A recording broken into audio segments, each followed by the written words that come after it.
वंदे पुरुषोत्तम। 14 फरवरी 1963 की बात है।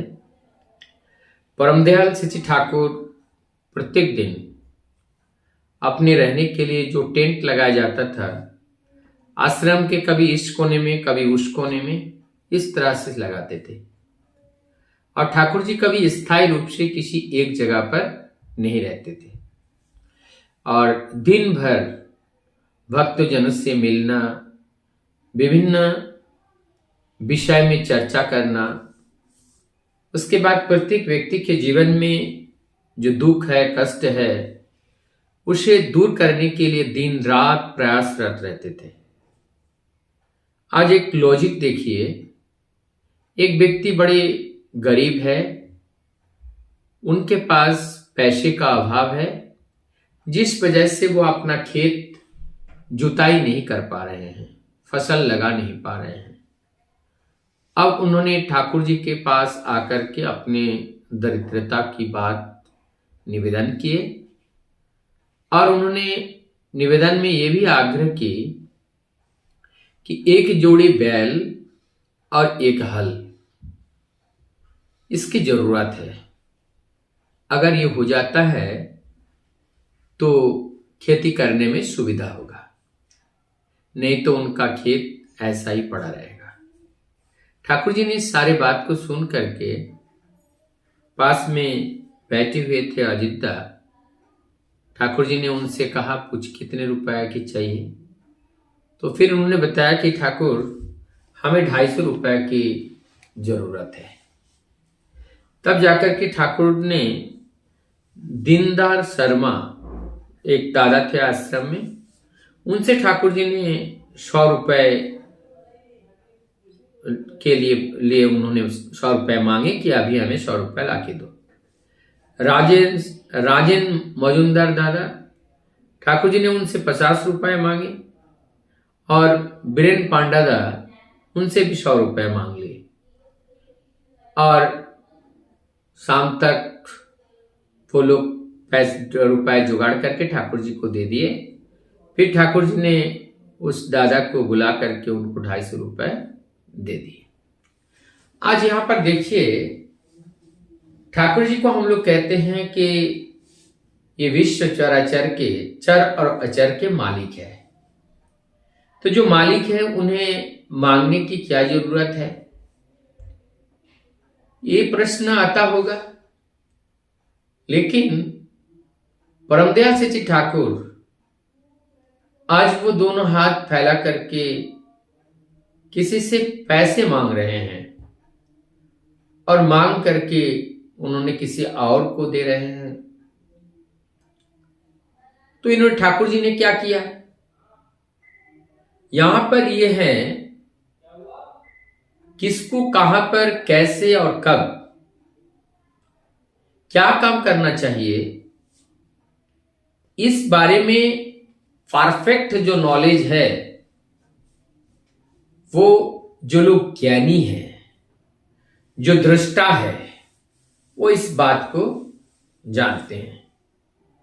या मान लीजिए जिन्होंने उन्होंने 100 रुपए मांग लिए और उस 100 रुपए को जुगाड़ करने के लिए उन्होंने कई लोगों के पास गए, लोगों के पास से उन्होंने इस पैसे का जुगाड़ किया, या अपने पास से भी कुछ पैसे जुगाड़ करके दे दिए। लेकिन इस कार्य में क्या हुआ,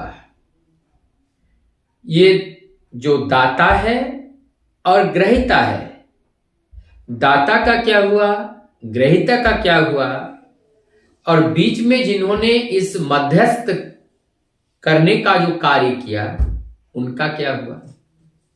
परमदयाल सिंह ठाकुर वो किसी से लेते हैं और जो देते हैं उनके अंदर भक्ति का जागरण होता है, उदारता का जागरण होता है और हृदय में प्रेम का उदय होता है। क्योंकि देने वाले सदैव विस्तार में जाते हैं, संकीर्णता की बेड़ा को पार कर लेते हैं। इसलिए देने वाले उदारता को प्राप्त करता है, प्रेम के अधिकारी होते हैं, वो विस्तार में जाते हैं। लेकिन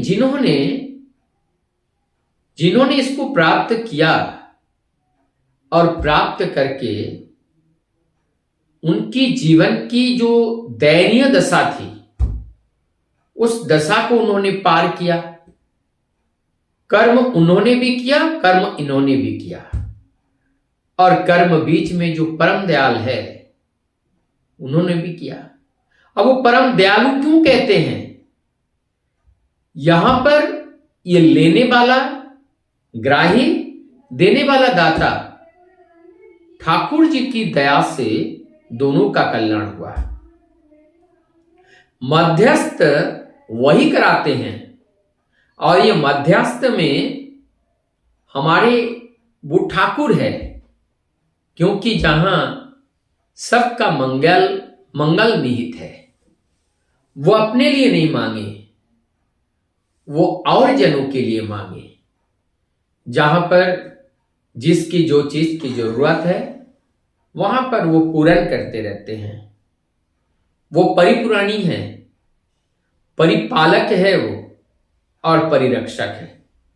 परि का अर्थ है चारों ओर, हमारी चारों ओर से रक्षा करने वाला, और हमारी चारों ओर से हमें पालन करने वाला, और चारों ओर से हमें पूर्ण करने वाला है। तो क्या पूर्ण करते हैं?